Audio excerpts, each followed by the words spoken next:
Si tu es assistante et que tu galères à trouver des clients, si tu te poses sans cesse la question de savoir si tu fais bien les choses, alors reste jusqu'au bout, cette vidéo est pour toi. Aujourd'hui, je te propose un tutoriel complet pour t'expliquer comment une assistante peut trouver des clients, être visible, augmenter ses tarifs et surtout se démarquer. Hello à toutes, moi je m'appelle Diane et je suis assistante virtuelle depuis 4 ans et maintenant coach pour les assistantes virtuelles aussi. Quand je me suis lancée, j'étais certainement comme toi, pleine de doutes, de peur et d'appréhension. Franchement, j'avais beaucoup d'énergie, beaucoup d'envie, mais je doutais un petit peu savoir si c'était fait pour moi, si j'allais réussir à en vivre et surtout je me comparais beaucoup à toutes les autres assistantes. Bon, tu l'as compris, en vrai, je manquais pas du tout de motivation, mais je manquais d'une réelle structure. Peut-être comme toi, j'ai commencé à poster sur les réseaux sociaux, j'ai attendu que les clients viennent à moi et j'ai attendu indéfiniment. Avec les années, j'ai un petit peu appris à analyser le pourquoi du comment les AV galèrent dès le début à trouver des clients, à se lancer, à avoir aussi des tarifs convenables et à vivre de leur activité. Donc ce que j'ai observé, c'est que déjà on voit des conseils contradictoires un peu partout, ne serait-ce que sur les tarifs déjà.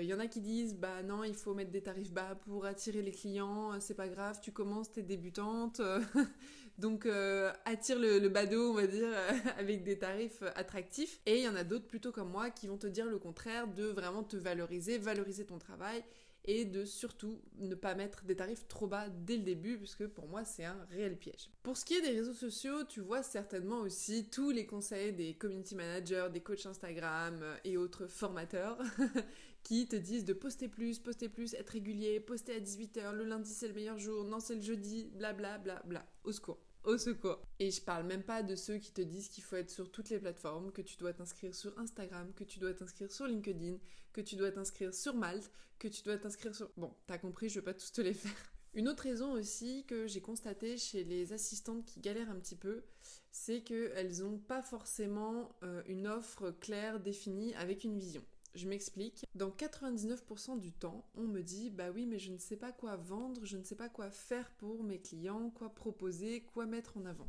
Alors qu'en réalité, c'est plutôt simple. Il va te suffire de prendre peut-être 3 tâches, 4 principales que tu pourras mettre en avant, que tu pourras vendre. Ça va être un petit peu tes missions, tes tâches d'appel.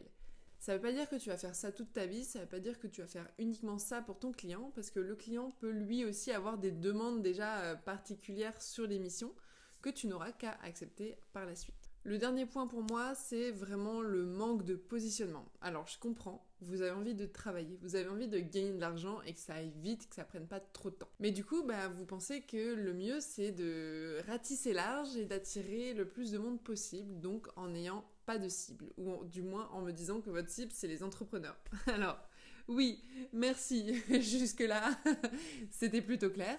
Mais quels entrepreneurs? Les coachs, les thérapeutes, avec qui vous travaillez? C'est ça qui est hyper important, c'est si vous ne définissez pas les personnes à qui vous allez parler dans vos contenus, ces personnes-là ne vont pas se reconnaître dans votre message et vont passer à l'assistante d'après qui aura, elle, fait ce travail-là. Un autre point que j'entends très souvent et qu'on m'a dit il n'y a pas très longtemps aussi en live dans la communauté, d'ailleurs si t'es pas encore inscrite dans ma communauté, je t'invite à le faire tout de suite, je te mets le lien en description, c'est que le marché des assistantes est saturé.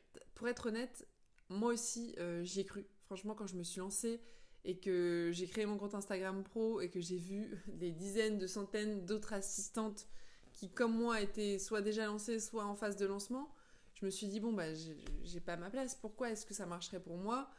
Pourquoi est-ce que quelqu'un choisirait de travailler avec moi? Et c'est là qu'il faut faire attention entre saturation et différenciation. C'est hyper important. En réalité, les clients, ils achètent évidemment vos missions, vos tâches, mais ils achètent surtout un humain. Ils vont travailler avec un humain. Et ça, c'est hyper important. Je vous en parlerai un petit peu plus tard sur le personal branding dans la vidéo. Mais en réalité, tout ce qu'ils veulent, c'est quoi? C'est une lecture et une solution à leurs problèmes, tout simplement. Et donc on revient à ce que je vous disais juste avant. Pour comprendre le problème ou les problématiques de tes clients, il faut savoir à qui tu t'adresses. Forcément. Les problématiques d'un artisan ou d'un dirigeant d'une PME ou d'un coach en ligne ou d'un thérapeute en cabinet ou que sais-je, ne sont pas les mêmes. Donc si tu restes hyper évasive dans tes explications, dans tes posts, dans tes communications, bah, ça parlera peut-être à tout le monde, mais réellement à personne vraiment spécifiquement. Puis en plus de ça, t'envoies vraiment un message qui est pas clair, c'est-à-dire que on sent que t'es débutante, on sent que tu sais pas où tu vas, on sait que t'as la dalle, mais voilà, c'est pas hyper professionnel. Bon, maintenant je vais t'expliquer comment faire justement pour être cette AV qui déchire et qui vide son activité. La première chose, c'est le personal branding. Sans bullshit, ok? Tu vas me dire personal branding, c'est quoi ce truc, ce machin? Je vois ça sur des formations, mais ça me parle pas, je sais pas ce que c'est. Donc je vais t'expliquer concrètement ce que c'est et comment tu peux l'appliquer à ton business d'assistante. Le personal branding, c'est 3 choses. La clarté, la cohérence et la répétition. Ton personal branding, c'est ton identité de marque personnelle, ok? Tu es ta propre marque en tant qu'entrepreneur, en tant qu'assistante, et on a besoin de savoir vraiment quelles sont les valeurs, quelles sont les choses que tu véhicules à travers toi. Mais je te rassure, pour ça, t'as pas besoin d'être extraverti, d'être hyper à l'aise, mais par contre, t'as besoin réellement d'être hyper lisible et compréhensible. Bon, moi aussi, quand je me suis lancée, honnêtement, j'avais un petit peu peur d'être visible. J'ai réussi quand même à me lancer directement sur le format vidéo réel sur Instagram, mais c'était un peu douloureux, je l'avoue, sauf que c'est ce qui m'a vraiment, vraiment permis de laisser transparaître mon réel personal branding, ok? Parce que le personal branding, c'est pas juste choisir une typographie et des couleurs sympas. Non, c'est pas ça. Je te donne quelques exemples concrets qui pourront peut-être t'aiguiller ou te donner des pistes. Mais si tu es assistante et que avant tu as eu une vie, je ne sais pas, dans le commerce ou en tant qu'assistante administrative, bah, j'ai envie de le savoir. Moi, en tant que potentiel prospect, j'ai vraiment envie de savoir qui tu es et ce que tu as fait avant, ok? Parce que ça fait partie de toi et ça t'a construit en tant que personne, en tant qu'être humain. Pareil, si t'es maman, j'ai envie de le savoir. Moi-même, je suis maman, forcément, ça me touche de savoir qu'une maman entrepreneur se démène pour faire vivre sa famille. Et très souvent, ce que j'observe chez les assistantes, c'est que leur personal branding, il est inexistant ou complètement broyé par cette envie d'être professionnel. Mais c'est là qu'on se plante complètement. C'est pas en faisant des réels sur Instagram que tu vas avoir l'air professionnel. Et on s'en fiche complètement. Ça ne veut pas dire que tu es une mauvaise assistante, ça ne veut pas dire que tu es une mauvaise personne. Mais dans ta vie de tous les jours, tu n'es pas professionnel. Donc pourquoi le serais-tu quand tu veux laisser transparaître ton personal branding ? En gros, tu l'auras compris, être visible sans être clair, c'est être complètement ignoré. Direction la poubelle. Un autre élément pour moi qui est essentiel et qui a fait ma différence personnellement en tant qu'assistante, ça va être l'utilisation des outils, de l'IA et de l'automatisation. En réalité, moi j'ai commencé à m'y intéresser parce que je voyais passer sur les réseaux que l'IA c'était génial, que ça allait révolutionner, etc., que l'automatisation faisait gagner des heures, et c'est la réalité. C'est vrai, c'est comme ça. Mais pas seulement. En réalité, l'IA, l'automatisation, les outils digitaux, ça fait aussi gagner beaucoup de valeur pour toi en tant qu'assistante pour tes compétences, mais surtout tu peux apporter encore plus de valeur et une qualité de travail et d'exécution qui est largement supérieure pour tes clients. Par exemple, moi en tant que coach, j'ai besoin que mon assistante soit hyper à l'aise avec tous les outils que j'utilise, tout mon écosystème.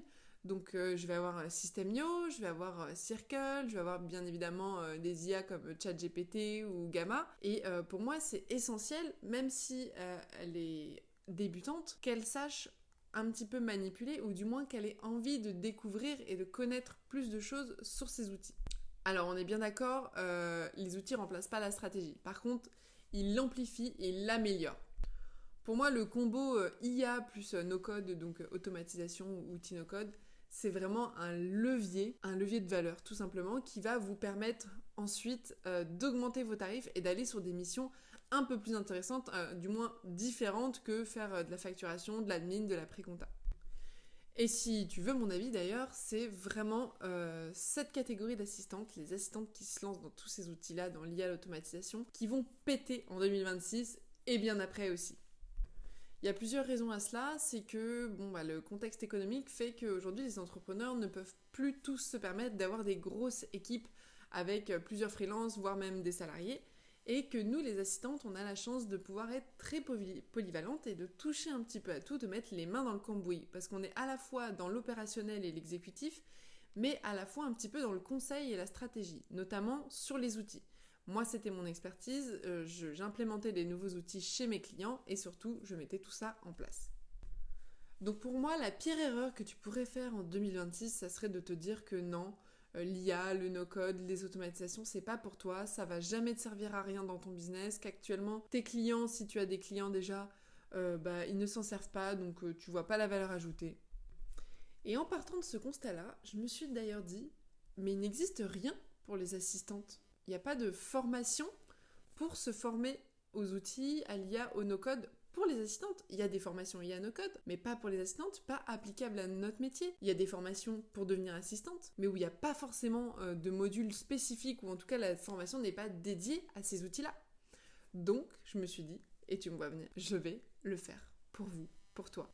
Pour toutes les assistantes qui veulent devenir des big boss en 2026 et encore après. Donc j'ai réfléchi, comment est-ce que je pourrais le faire? Et j'ai créé du coup le programme en 6 semaines pour les assistantes qui veulent vivre et créer une activité rentable avec le personal branding, avec les outils IA et no-code et les automatisations. Bon, tu l'auras compris, tout ce que je viens de te partager, c'est des réels déclics que tu dois avoir. Mais des déclics comme ça, sans cadre, malheureusement, ça n'a aucune valeur et il y a tout qui tombe à l'eau. Donc si tu as besoin d'un accompagnement, si tu as besoin d'être cadré, d'avoir cet effet de groupe, d'avoir une personne comme moi qui a de l'expérience, qui est passée par tout ça et qui connaît tout ça, qui peut te l'enseigner, je pense réellement que le bootcamp est fait pour toi. Le bootcamp, c'est quoi? C'est un programme en 6 semaines avec une date de début et une date de fin. Pourquoi? Pas comme une formation classique, parce que j'ai vraiment envie que vous passiez à l'action, que vous pratiquiez, pas seulement que vous regardiez des vidéos pendant des heures et des heures sans vraiment comprendre ni savoir comment le faire.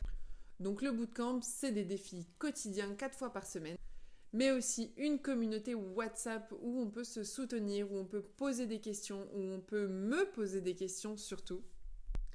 Mais aussi des lives et des masterclass toutes les semaines avec moi, avec Gérald ou avec d'autres experts de leur domaine aussi. Bon, et tu te demandes peut-être, ok, bon, ça m'intéresse, pourquoi pas, mais pour qui est fait ce programme en 6 semaines? Tout simplement, si tu es assistante, que tu viens de te lancer ou que tu galères un petit peu à vivre de ton activité, pour toi, le bootcamp est vraiment parfait.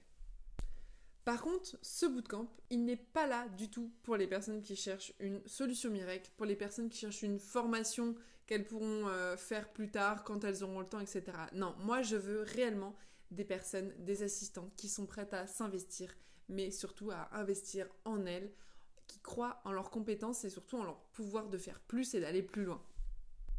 Donc si tu veux qu'on travaille tout ça ensemble, je t'invite à aller regarder le lien dans la description. Tu as le détail complet du programme jour par jour, semaine après semaine. Et si bien sûr tu veux en discuter, n'hésite pas à prendre un appel gratuit avec moi et puis on pourra échanger plus amplement.